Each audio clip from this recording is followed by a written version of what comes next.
There is no greater battlefield than the one within, and there is no greater victory than mastering the whispers of your own mind.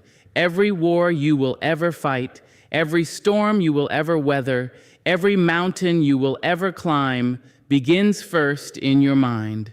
Your mind can be your sanctuary or your prison. It can lift you high into the skies of possibility, or it can chain you to the weight of doubt.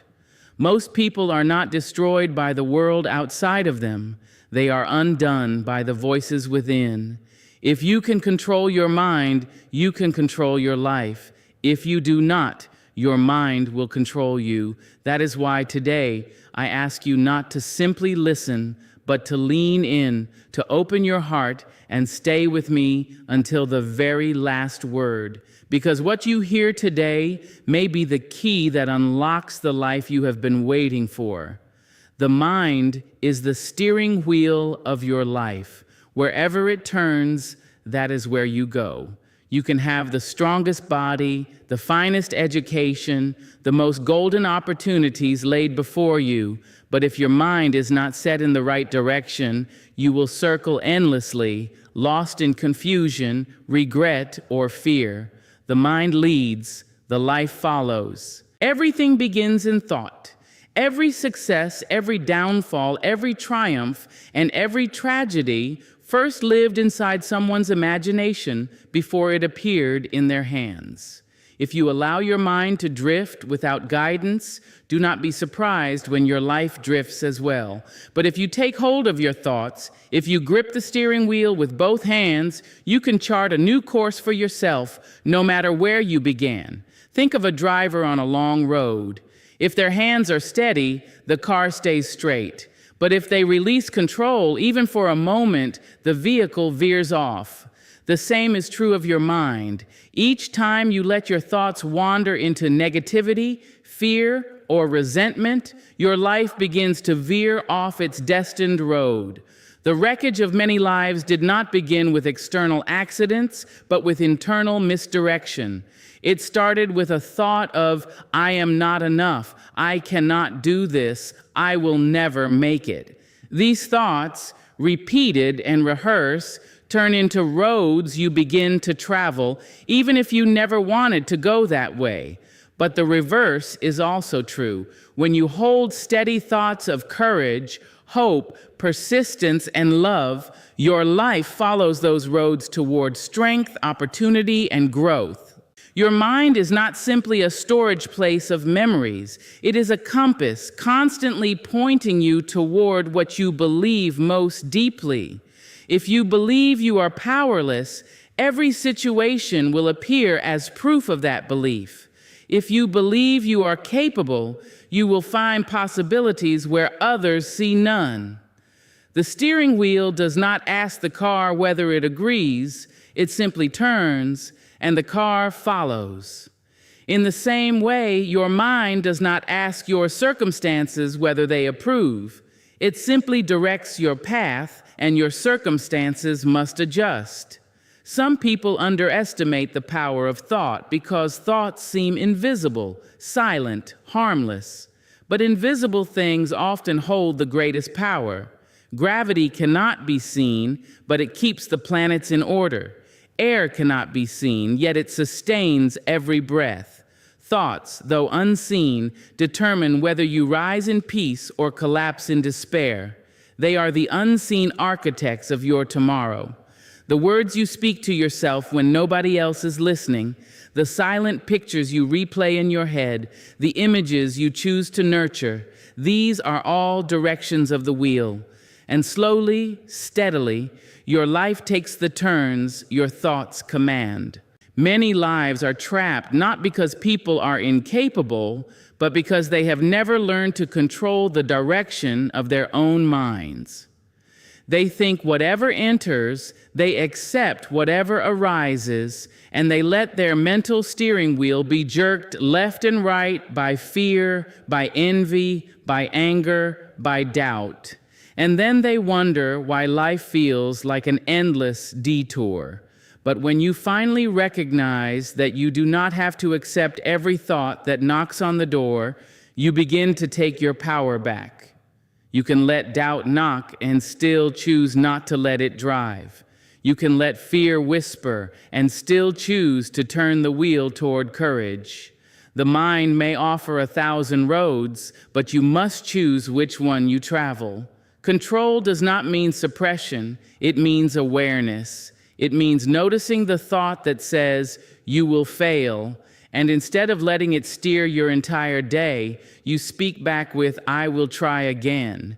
It means catching the thought that says, "Nobody cares," and gently turning it toward, "I am still worthy of love." This act of choosing again and again may seem small, but it is the very essence of control. Over time, these small corrections prevent you from crashing into despair and instead guide you toward peace. Life is not a straight road. There will be curves, sudden stops, unexpected detours, but the wheel is always in your hands. Others may create obstacles, but they cannot turn the wheel for you. People may disappoint you, betray you, or misjudge you, but they cannot dictate the direction of your mind. Even in the hardest moments, you still have the power to say, "This pain will not break me. This challenge will not own me. This moment is not the end of my road." That inner choice, repeated again and again, keeps you moving forward when others stop. Think of those who have survived unimaginable hardships, loss, poverty, injustice. They did not rise because the world was kind to them. They rose because their minds chose a direction that refused to stop. Their circumstances were harsh, but their inner wheel turned toward faith, resilience, and vision. That is why some people grow in places where others wither, why some build legacies in the same soil where others surrendered. The soil is the same, but the steering wheel is different. The secret is not to wait for perfect conditions. The secret is to direct your mind even in imperfect ones. If you wait until everything is peaceful before you decide to think positively, you will wait forever. Control means that even when storms surround you, you turn the wheel toward calm. Even when others curse you, you turn it toward dignity. Even when failure meets you, you turn it toward persistence. That is power, choosing the direction of your inner world when the outer one rages against you. No car moves itself. No journey completes itself. Someone must decide which way to turn. In the same way, your future will not build itself. Your destiny will not simply arrive uninvited. It requires your hand on the wheel, your choice to think higher, your decision to rise above the lies of fear. Each day is a road, each moment is a turn, and each thought is a decision. The question is, where are you turning your life?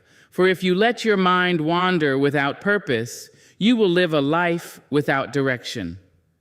But if you hold your thoughts steady, if you take the wheel firmly and guide your mind toward courage, love, and persistence, your life cannot help but follow. The mind is the steering wheel of your life. Take hold of it, for your future depends on it.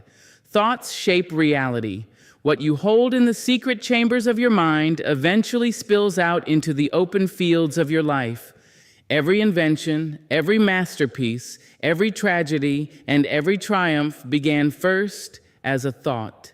The unseen currents of the mind become the visible rivers of experience. Your thoughts are not just private whispers, they are blueprints. They are seeds that grow, whether you notice them or not. If you plant fear, fear blooms. If you plant courage, courage grows. The garden of your life is the harvest of your thinking. Think of the power held in a single thought. A man imagines a flying machine and the skies are filled with airplanes. A woman envisions freedom and generations walk in liberty. A child dreams of building something no one has seen before, and the world is transformed by their creation. What began in the unseen realm of thought becomes a living, breathing reality for the world to touch. That is the power of the mind. But just as thoughts can build, they can also destroy. A thought of inadequacy, repeated long enough, becomes chains that keep someone from even trying. A thought of bitterness, entertained for years, hardens into hatred that poisons relationships and robs peace. The mind does not discriminate between what you want and what you fear. It simply amplifies what you feed it. The thought you dwell on is the thought that writes your future. Most people underestimate the weight of their inner dialogue. They believe reality happens to them, separate from what they think. But reality bends beneath the influence of thought. When you believe you cannot succeed, you stop seeking opportunity, and failure finds you. When you believe life is cruel, you notice only the pain, ignoring the small kindnesses along the way. When you believe the world is abundant, you find doors opening where others see only walls. It is not magic, it is focus. Your mind becomes a magnet for whatever you hold most tightly. Consider how the body responds to thought. Imagine a lemon in your hand. Picture yourself slicing it open, the juice spilling, the sharp scent rising. Imagine bringing that lemon to your lips and tasting the sourness. Without ever touching the fruit, your mouth waters. Your body reacts to what your mind pictures as though it were real. In the same way, your life reacts to the thoughts you feed it, whether or not the event has occurred. You prepare yourself for joy or despair long before either arrives. Thoughts are architects. They sketch, they design, they construct. And once the structure of thought is strong enough, life begins to build upon it. A person who constantly repeats, "I am unlucky," builds walls of limitation around themselves. A person who says, "I will rise," lays down foundations of resilience. The reality you live is not only shaped by what happens outside of you, but by what you have rehearsed inside for years. This is why guarding your thoughts is essential.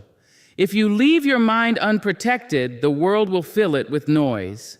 Advertisements will convince you that you are not enough. Critics will whisper that you cannot. Memories will echo that you have failed before, so you will fail again. If you accept these thoughts unchallenged, you will live their script. But if you decide that not every thought deserves to stay, you begin to reclaim your power.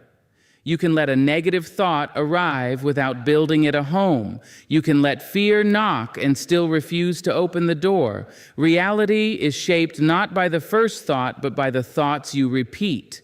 One negative thought may come and go, but a negative belief fed daily writes itself into the fabric of your life. The same is true for hope. One spark of hope may flicker, but if you nurture it, if you repeat it, if you water it with faith, it grows into a fire that lights your entire path. The mind learns through repetition. The thoughts you rehearse become the reality you inhabit. History is filled with proof. Entire movements for justice began with a thought that refused to die, the thought that freedom belongs to all, the thought that dignity cannot be denied.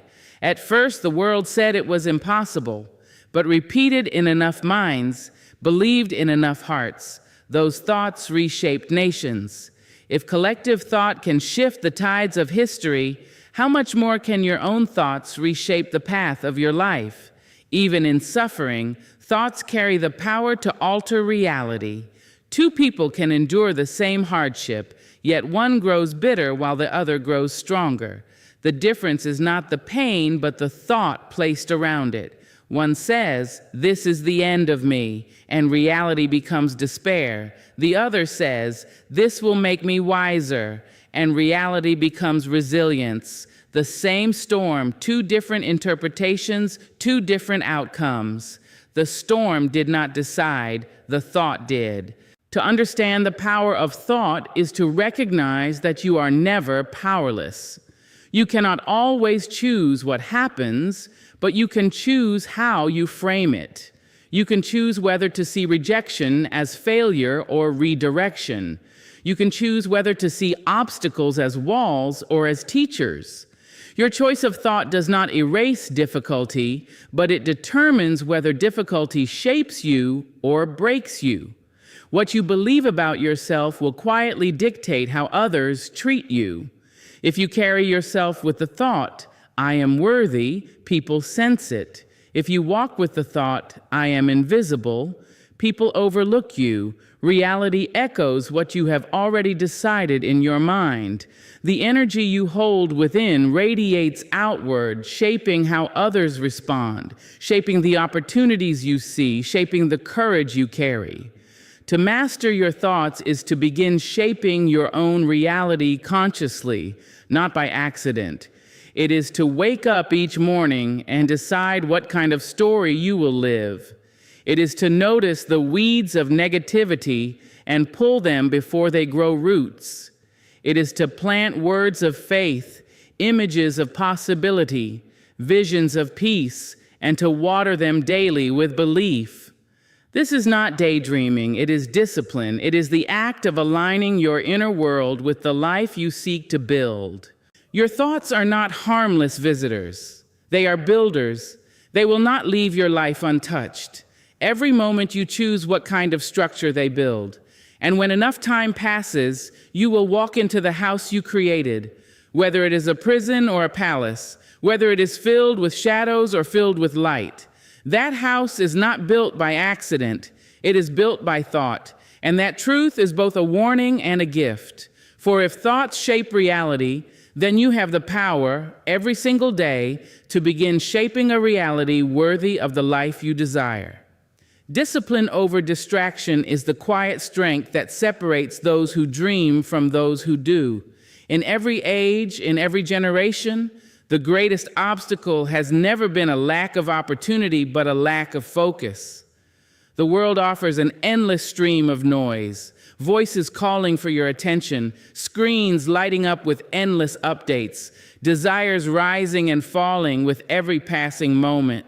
To live without discipline is to surrender your mind to this noise. To live with discipline is to stand tall in the middle of chaos and say, I will not be moved. Distraction is not always obvious. Sometimes it looks like entertainment, harmless scrolling, or conversations that go nowhere. Sometimes it disguises itself as busyness, running from task to task without ever truly moving forward. It pulls at you softly, quietly, until one day you wake up and realize years have passed and the vision you once carried has faded under the weight of small, meaningless diversions. Life is too precious to be spent wandering in circles. Without discipline, your potential leaks away, drop by drop, until there is nothing left to pour into your purpose. Discipline, on the other hand, is a decision to rule your own mind. It is not harshness, not punishment, but direction. It is the art of telling yourself where to go and refusing to be pulled away by the easy and the trivial. Discipline does not silence every distraction, but it chooses not to follow them. It is the compass that keeps you aligned with your destination, even when the winds blow against you. Without it, you will be blown wherever life pushes you. With it, you steer your own course, steady and intentional. Consider the athlete who wakes before dawn to train while the world sleeps. Their muscles ache, their body begs for rest, yet they rise again and again. Why? Because their mind has been disciplined to value the vision over the moment. They understand that every choice is a seed, and every seed will bear fruit. The fruit of discipline is strength, mastery, and success. The fruit of distraction is regret. You cannot hold both. Discipline over distraction is not only about grand achievements. It is about the daily choices that form your character. It is choosing to listen instead of interrupt, to work instead of procrastinate, to reflect instead of react. It is the ability to delay the small pleasure of now for the greater fulfillment of later. Distraction whispers, take it easy, you can do it tomorrow. Discipline answers, I will do it today because tomorrow is not promised. One builds a legacy, the other builds excuses. Every person is given the same 24 hours. The difference between the fulfilled and the frustrated is not time, but focus. The fulfilled understand that every hour is a gift to be invested. The frustrated scatter their hours in 1,000 directions and wonder why their life feels empty. Discipline teaches you that you cannot pour into everything, so you must pour into what matters most. When you focus your energy, you multiply your power. When you scatter it, you weaken yourself. Distraction often feels urgent, but rarely is important. The endless notifications, the constant comparison, the rush to answer every call, none of these create a meaningful life. They simply consume it. Discipline teaches you to pause and ask, does this move me closer to who I am becoming, or does it simply keep me busy? That question alone can save years of wasted energy. There will always be more distractions than discipline. The world will never run out of noise. That is why self-mastery is so rare. To live disciplined is to swim against the current, to stand against the tide. It will not always feel easy. It will often feel lonely. While others indulge in distraction, you will be building. While others waste time, you will be investing it. And when the harvest comes, the difference will be undeniable. The fruit of discipline is not only success, but peace. The quiet confidence that you are living your days with intention, not wasting them in trivial pursuit. Even in the smallest areas, discipline shapes destiny. The way you speak to yourself when no one hears, the habits you repeat when no one sees, the choices you make when no one knows, these are the building blocks of your future. A distracted mind cannot hold on to these small commitments, but a disciplined one can. It is not talent that sustains success, but the discipline to keep showing up, even when the applause is gone. Distraction promises quick comfort, but leaves long emptiness. Discipline may demand sacrifice, but it delivers lasting fulfillment. Those who choose discipline do not live easier lives, they live truer ones. They do not waste themselves on every passing desire. They gather their strength and direct it where it counts. The distracted person wonders why nothing changes. The disciplined person watches their life unfold according to the vision they have held. Discipline is the language of freedom. Without it, you are a slave to impulses, emotions, and the endless demands of others. With it, you are free to rise above, to say no when you must, to protect your time, your energy, your purpose. Discipline creates boundaries where distraction creates chaos. It teaches you that not everything deserves your attention and that your attention is the most valuable currency you have. Spend it wisely and life expands. Waste it and life slips through your fingers. Every great achievement, every life of purpose, every story of transformation has been built on discipline over distraction. It is the unseen strength behind every visible victory. While the crowd is distracted, the disciplined are preparing. While others complain, the disciplined are practicing. While others give up, the disciplined continue. That is the difference, and it makes all the difference. You may not be able to control every circumstance, but you can control your discipline. You may not silence every distraction, but you can choose not to surrender to them. Your destiny is not determined by how many distractions call your name, but by how many times you refuse to answer. Discipline is not a single act. It is a way of life. It is the daily declaration, I will not be mastered by the trivial. I will master myself. And from that mastery, a life of meaning and power is born. The mind can be rewired. What you think today does not have to be what you think tomorrow. The patterns you carry, the fears you repeat, the doubts you hold on to are not permanent residents. They are visitors, and with intention, with practice, with discipline, you can ask them to leave. Too many people believe their mind is fixed. as though the way they think now will always be the way they think. But the truth is far greater, far freer. You are not chained to the thoughts you were born with. You are not doomed to the habits you learned in pain. You are not trapped by the voice that tells you what you cannot do. The mind is not stone, it is clay, it bends, it adapts, it reshapes. Think of a path through a forest. If people walk the same way every day, the trail becomes worn and smooth. It is easy to walk there because the ground is familiar, but if you stop using that path and instead carve out a new one, step by step, the old trail begins to fade and the new one grows stronger. This is how your brain works. Every repeated thought carves a path. Every belief you replay becomes a road. But if those roads do not serve you, you can stop walking them. You can cut new trails, create new habits of thought, and in time, those new trails become the highways of your mind. For many, the old trails are carved in pain. A childhood voice that said, "You're not enough." A memory that whispered, "You always fail." An experience that screamed, "You will never heal." These trails feel permanent, but they are not. They are simply familiar. The mind prefers the familiar even when it hurts, because it is easy to return to what it knows. But freedom is found when you dare to step into the unknown path, when you repeat a new thought until it becomes your new truth.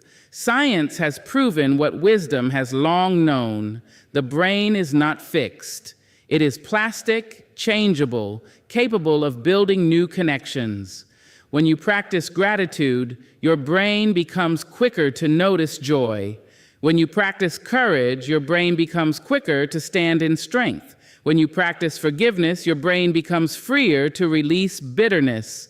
Each choice reshapes you. You are never too old, too broken, too far gone to rewire your thinking.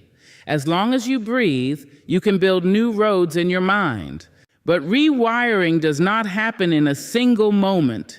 It is not a flash of lightning that strikes and changes you forever. It is a steady fire kindled daily. It is the small decision to choose a better thought today than you chose yesterday.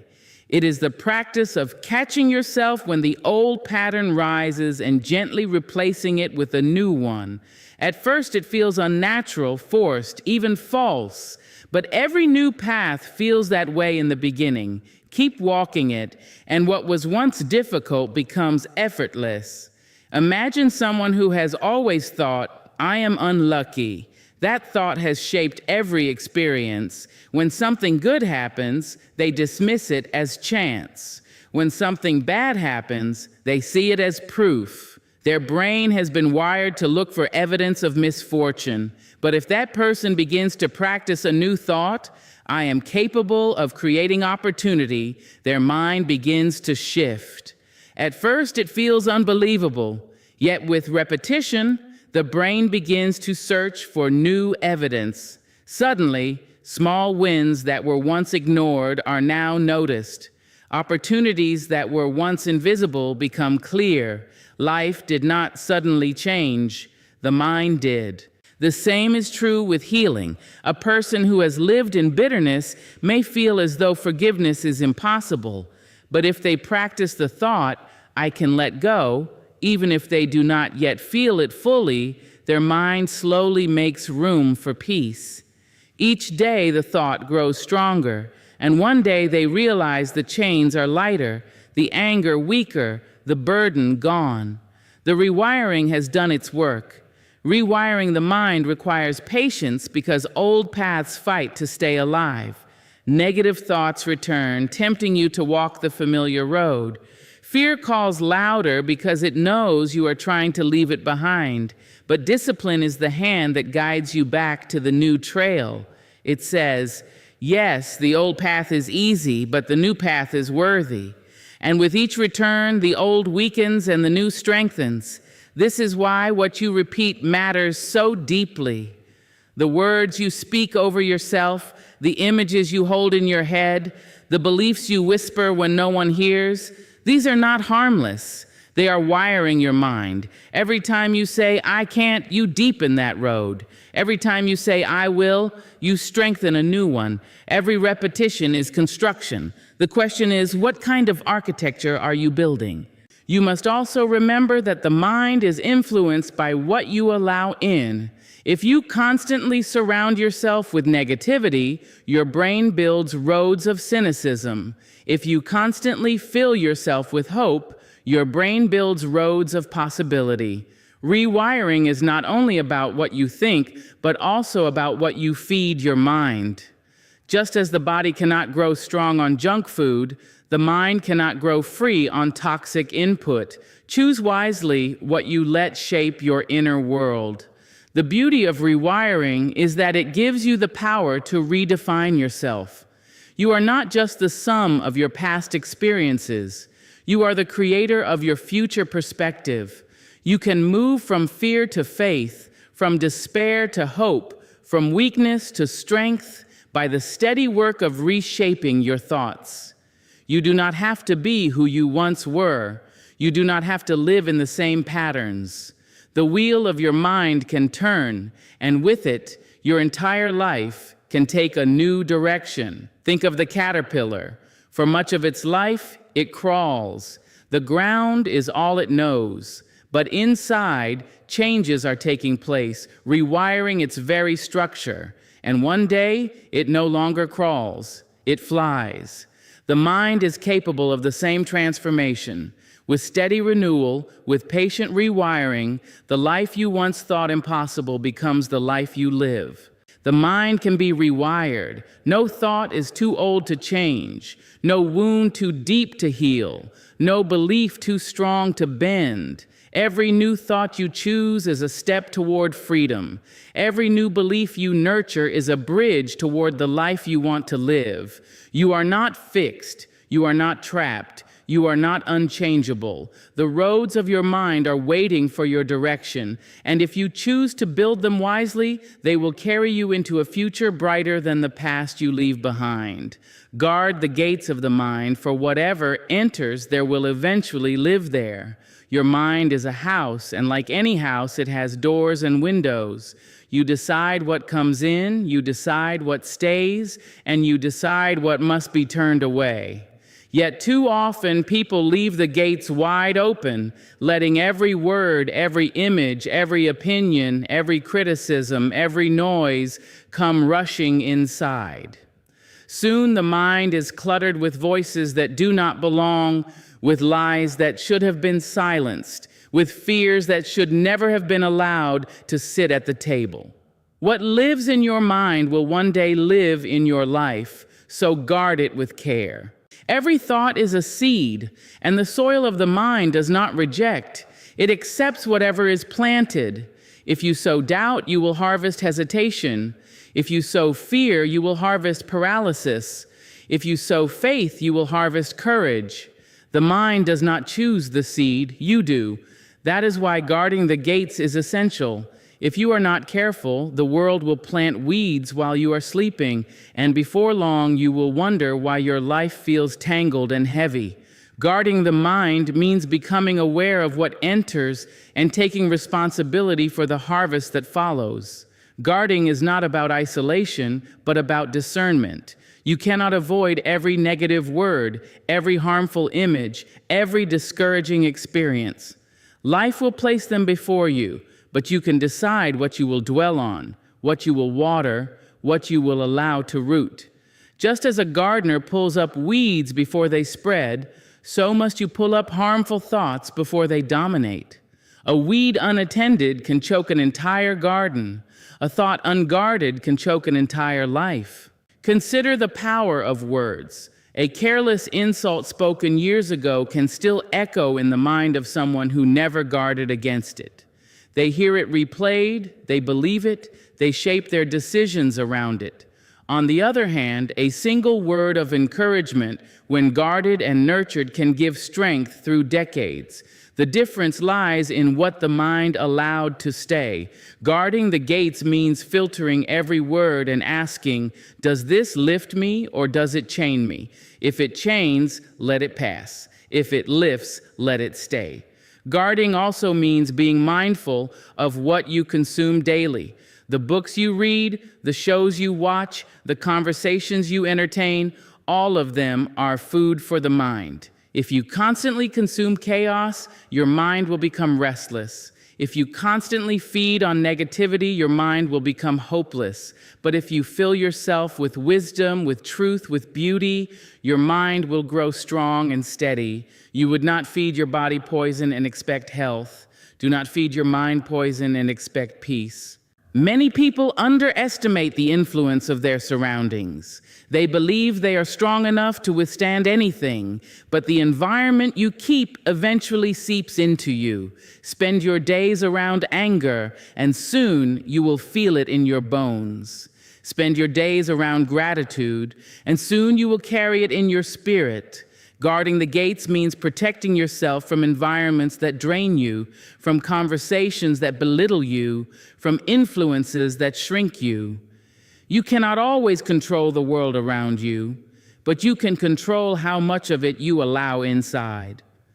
Guarding the mind also requires awareness of self-talk.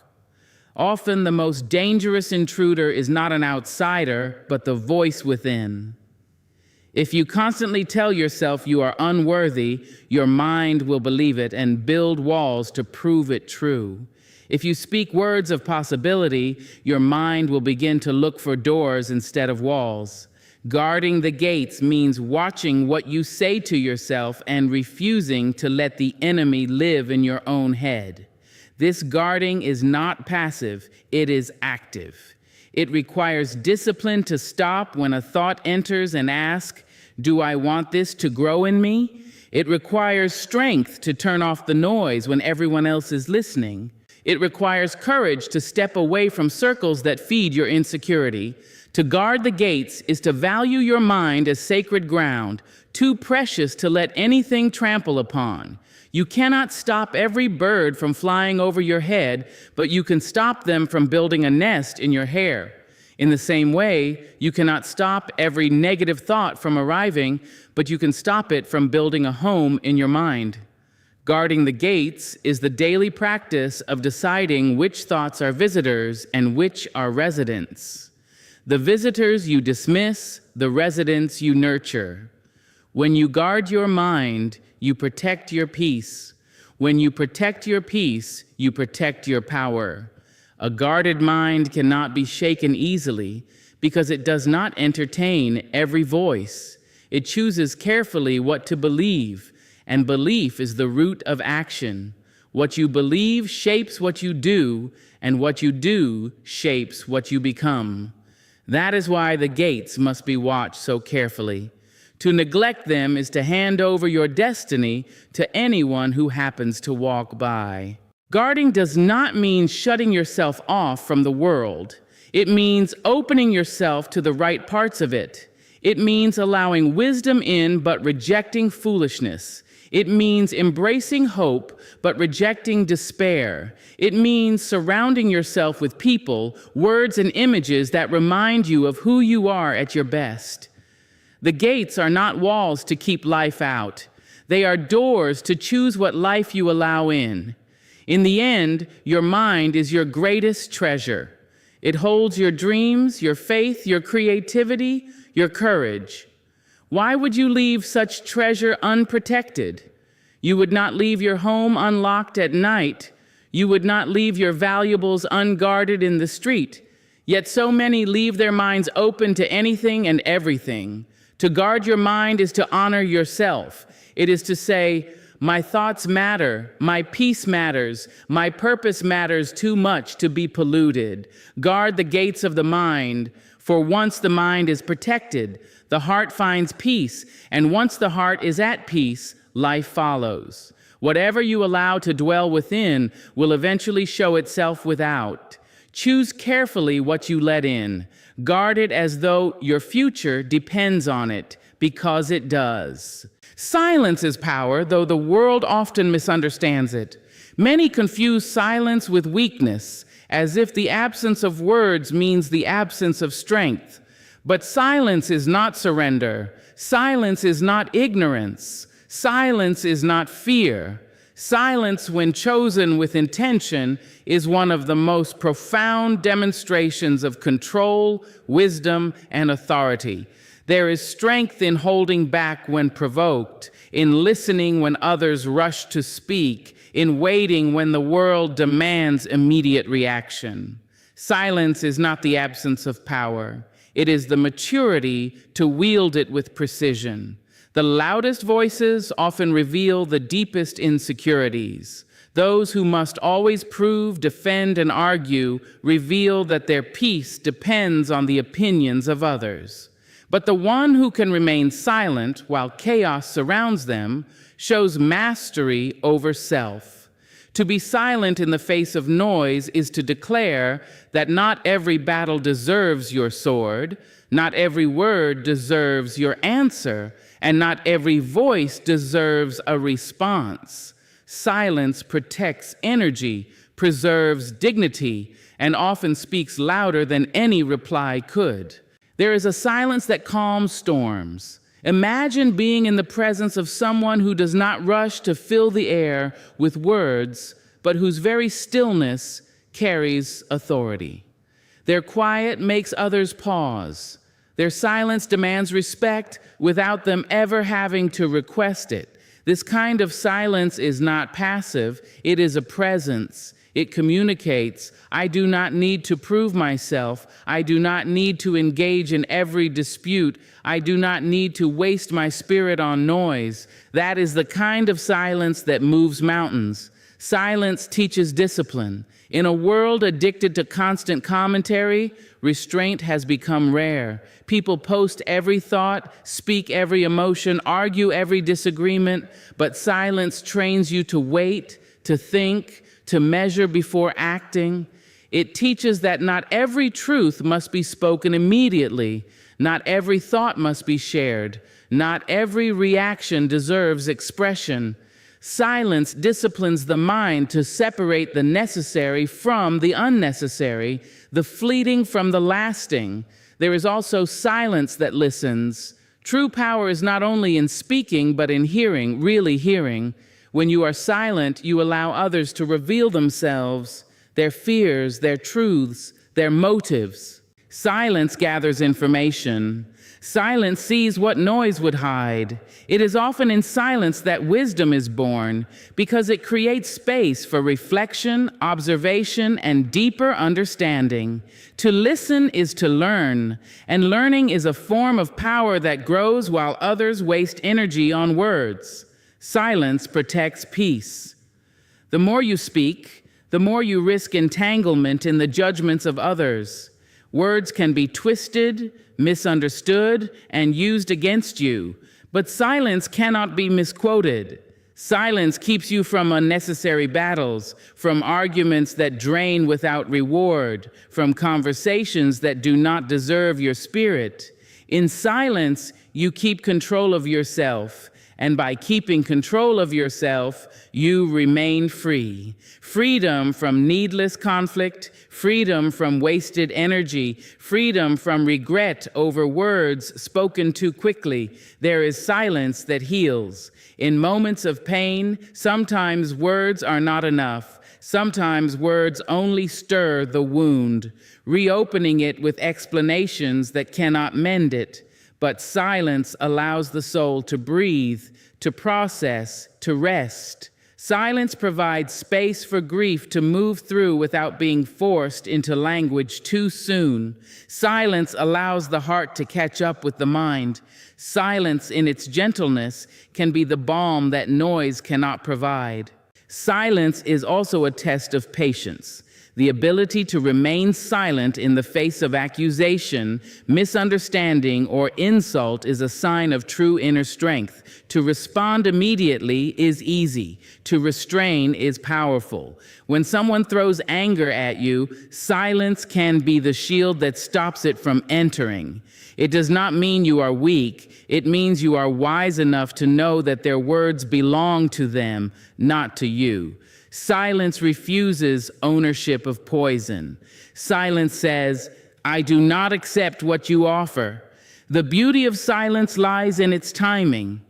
A silence at the right moment can be more impactful than 1,000 speeches. A pause before answering can shift the direction of a conversation. A withheld comment can save a relationship. A refusal to argue can preserve energy for greater battles ahead. Silence used with wisdom becomes a tool sharper than any sword, stronger than any shout. Yet silence is not always about withholding, it is also about presence. Silence allows you to sit fully in the moment, to be with yourself, to hear the whispers of your own soul. In silence, you notice the subtleties of life, the sound of your breath, the beating of your heart, the quiet nudges of intuition. Silence reconnects you with yourself in ways that constant chatter cannot. It brings you back to center, reminding you that you are more than the noise around you. Silence also humbles. It reminds us that the world is larger than our voice, that wisdom is not always in speaking, but often in observing. Great minds throughout history valued silence because they knew that within it lies clarity, and with clarity comes direction. When the world grows too loud, silence becomes a sanctuary, a place where you can return to your essence and hear truth without distortion. In conflict, silence can disarm.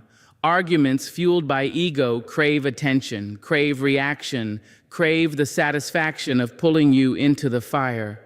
But when you remain silent, the fire has no oxygen. The conflict loses its grip. Silence is the refusal to be baited. Silence is control. Silence is choosing peace over proving. And often silence wins the war that words could never settle. Above all, silence is power because it is a choice. Anyone can speak, anyone can argue, anyone can react. But silence requires strength. It requires a deep knowing of self, a trust in your own worth, a confidence that you do not need to validate your existence through noise. Silence comes from power within, not from weakness without. And when you master the art of silence, you master one of the greatest forms of strength a human being can hold. Victory begins within. Long before a battle is fought in the open, it is first fought in the unseen places of the heart and the mind. Long before a goal is reached in the outer world, it is born in the inner world. No crown ever rests upon the head of one who has not first conquered the doubts inside. No success ever arrives in the hands of one who has not first mastered the whispers of defeat within. The greatest victories are not won on fields of competition, in halls of power, or on stages of applause. They are won in the quiet chambers of the soul, where no audience watches and no trophy is given. Every mountain you see someone climb began as a decision within them. Every challenge overcome by another was first wrestled with in silence. Before anyone else believes in you, you must believe in yourself. Before others see your greatness, you must first dare to see it with your own eyes. Victory is not a moment. It is a process of internal alignment, where the mind, heart, and spirit come into agreement that nothing can stand in your way. The tragedy is that many people lose before they ever begin, not because life is too hard, but because their inner world is too weak. They let fear govern their choices. They let doubt steal their courage. They let the voices of others speak louder than the voice within. Defeat is not always delivered by circumstance. Most often, it is delivered by surrendering inwardly before a step is even taken. That is why victory must begin within. Think of the wars you face each day. The war against procrastination, against insecurity, against the temptation to give up when the road is long. These battles are invisible to the world, but they are real, and they shape the course of your life. Each time you say yes to discipline and no to distraction, you win. Each time you silence fear and step forward in faith, you win. Each time you choose resilience instead of surrender, you win. These small inner victories, repeated day after day, accumulate until they burst forth as triumph in the world outside.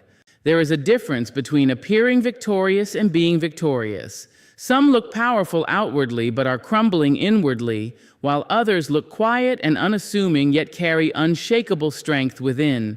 True victory cannot be faked. It cannot be borrowed. It cannot be bought. It must be earned in the solitude of self-mastery. When you win the inner war, the outer world has no choice